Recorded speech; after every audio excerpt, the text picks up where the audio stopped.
What is up, you beautiful people? Welcome back to the Built on Bitcoin podcast, where we cover all the innovation happening across the Bitcoin ecosystem.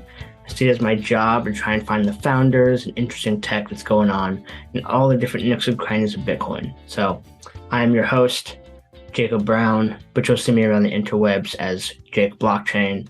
And this is a This Week in Bitcoin episode. So that's what we're going to do. We got some news on Bitcoin proper, some news on stacks, some big lightning news, and some more stuff happening over on RSK. So without further ado, let's just jump right into this episode. I try and keep you guys updated in 10 minutes or less. So let's get it popping, starting with Bitcoin proper. So last year, El Salvador made Bitcoin legal tender.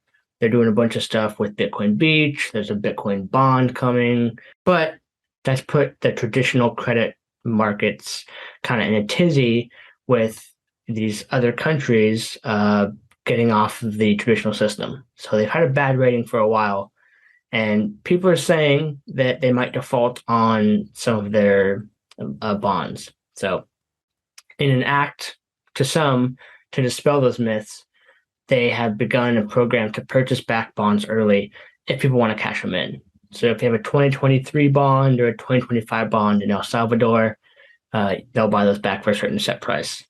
I'm not exactly sure what that means. I'm not really a finance heavy guy. I just kind of like know some of the overview stuff, but I just want to put that as a little note.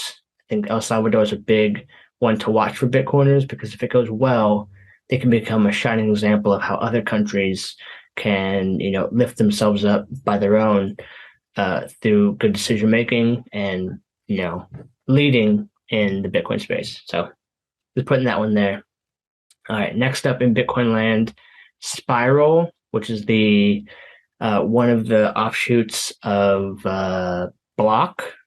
I can never tell which one's which. Is Block the main one, Spiral the main one, but it's something that it's one of Jack Dorsey's companies. It's Bitcoin focused, and they released a Block Explorer.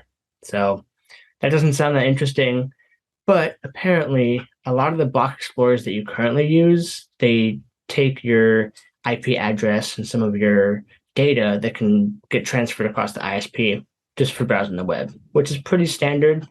But if you're trying to be really private, someone could glean data from that ISP data.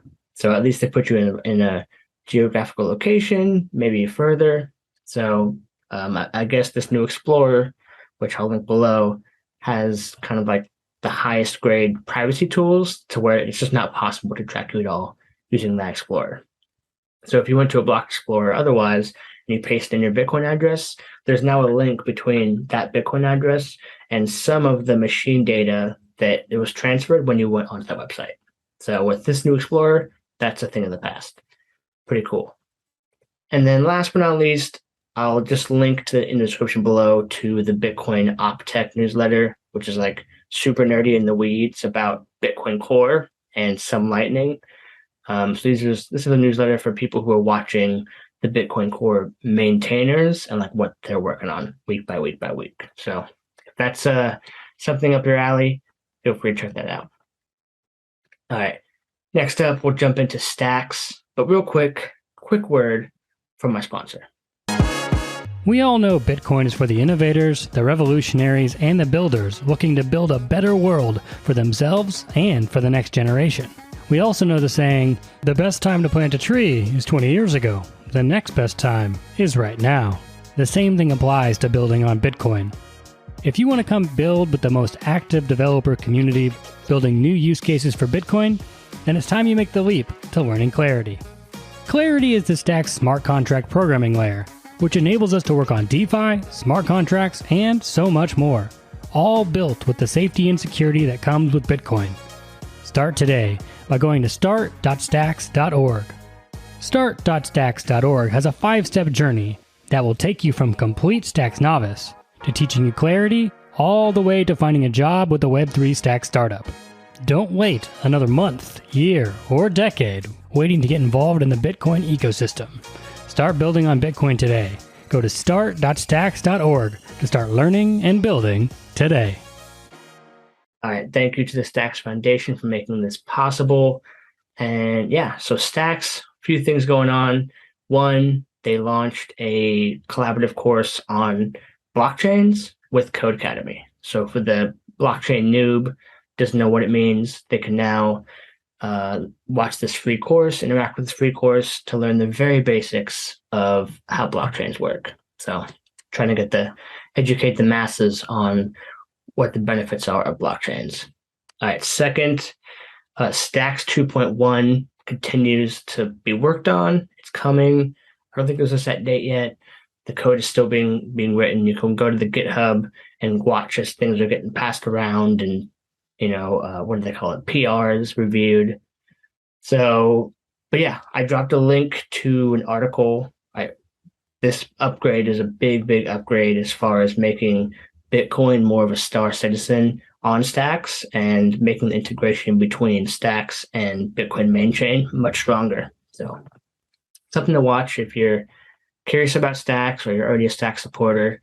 You want to see exactly what can you expect from this next one. I'm going to do a breakdown video soon, but there's a ton of good stuff. The one thing that's not here yet is using Bitcoin proper, the BTC, the asset, in a super easy way. It's not going to come in Stacks 2.1 directly, but there's tools coming to make it easier. So it lays the foundation. And then last but not least for Stacks, BTC names have been going crazy. So decentralized identities, this idea that especially as we're going to a more pseudonymous or privacy-focused culture, or just having a persistent identity online that you can carry from protocol to protocol and app to app. .btc names is one version of that. So there's ENS on Ethereum, there's .btc on Stacks. Web 5 is an initiative put on by Spiral or Block. One of these is going to win the internet, just like how you sign in with Google or sign in with Facebook. There was something like that you just carry around the internet. And people seem to be snatching up a lot of the more valuable perceived names, and they're putting a lot of transactions on the network. So cool to see people. It seems like it's somewhat speculative. They're just trying to get it for the cash out in the future. But given current BTC or Stacks price, I mean, you could buy a .btc name for like 50 cents. So if you haven't got one yet, get you one. All right. Coming up now with Lightning, Taro is the biggest news this week by far. So if you don't know what Taro is, it's Taproot and Lightning integrated in some way that allows different assets to be carried along the Lightning network. So you can carry stable coins is kind of the most common put example, but it could be other assets is my understanding. And so the way that Taproot works, and this is a very broad overview, but it's something where Bitcoin has UTXOs and you can put more data into those UTXOs, those transactions, and have them ride along with the Bitcoin asset on Lightning. So I don't know specifics. I got to do a breakdown of that video as well. But Taro code was announced and released today. So now you can put up the alpha version of Taro on a testnet and see and start to play with what that's going to look like. So early, but Taro could be big, big, big for changing how foreign exchange works, Western Union, remittances, but also just like paying people. Like, Fiverr is great for finding someone who is in a country that has a lower currency or lower, living wage, and you can get great work done for a cheaper price, but there's fees in between through PayPal or whatever. Lightning could do that for almost no cost, very fast, and you could pay them in a harder asset. So I'm super bullish for someone creating, the Fiverr on Lightning and just get rid of all of this stuff. So I can pay someone maybe less or maybe more, and they get more of the money that goes to them, which is going to have a bigger impact. So super bullish on Taro. This is exciting to watch. All right, next up, there's been some talks about the privacy on Lightning. I don't know the specifics of it, but there's a new service called LN Proxy that allows you to spin up an invoice that then pays a different invoice and makes it more private, I guess. If you haven't used Lightning, this might sound kind of crazy. But yeah, so it allows you to kind of like hide your payment in some way and make your Lightning invoice payments much more private. So that's cool. And then last one on Lightning, Thunder Games. That's THNDR Games. They're a Bitcoin first company, and you play games and you can stack sats. They released a new game, their version of the classic Solitaire, but they have a ton of games. So if you haven't checked out Thunder, they're on Android, they're on iOS. I like Bitcoin Bounce. It's like a reaction time game. But yeah, if you have some downtime, you're just chilling, check out Thunder Games, and you can stack some sats and just chill. So that's it for Lightning. And then last but not least for the week, coming up is RSK and more news from Sovereign. So Sovereign has their Zero protocol where you take BTC, you convert it into RBTC on RSK, and then you can lock up that RBTC on Sovereign in their Zero Loan protocol and take out a zero interest loan against your RBTC. So now, and that's a protocol. So what that means is that the standards are open and someone else could build different front ends and offer different options using those same smart contracts. So someone's doing that. It's called Fluid. You can check it out at, let me see here, fluidsats.com. And they're going to bring a different kind of UI and remove some of the steps to get your RBTC. So when you do a zero protocol loan, it mints you a stablecoin in ZUSD. And I guess there's a couple of steps to get that ZUSD into a more favorable stablecoin that has more liquidity across the crypto space. So this Fluid company that's building on top of the Zero protocol, it's going to make it easier, I guess, to get into a stablecoin that you actually want to be in. So it's something to watch out for.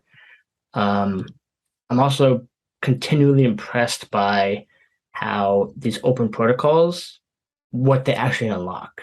So, the protocol is just running on the blockchain, and then people can interact with it as they wish and build different interfaces or different value propositions based on that. I think we're going to see that more and more over time. We're just in the first inning of that, but I think it could be huge. All right, and then last thing with Sovereign is they've been moving their data infrastructure to Graph protocol, which is called GraphQL. And so that allows them to index and access blockchain data that then gets pushed to the website in a more decentralized fashion. I don't know the specifics on Graph protocol, but they're moving all their infrastructure as far as data feeds to Graph. And I believe they're coming close to being finished with that integration. So that's pretty cool. All right. And that's it. You are now updated with the most important things I saw this week in Bitcoin.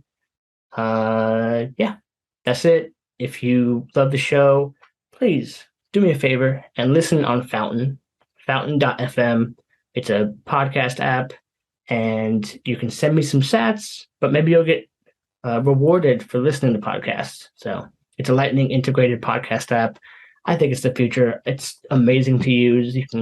You can clip out pieces from this episode, post them on, and if people like them, they can send you sats. So check out Fountain. And yeah, that's it for this week. I love y'all. I'll see you next episode. Peace.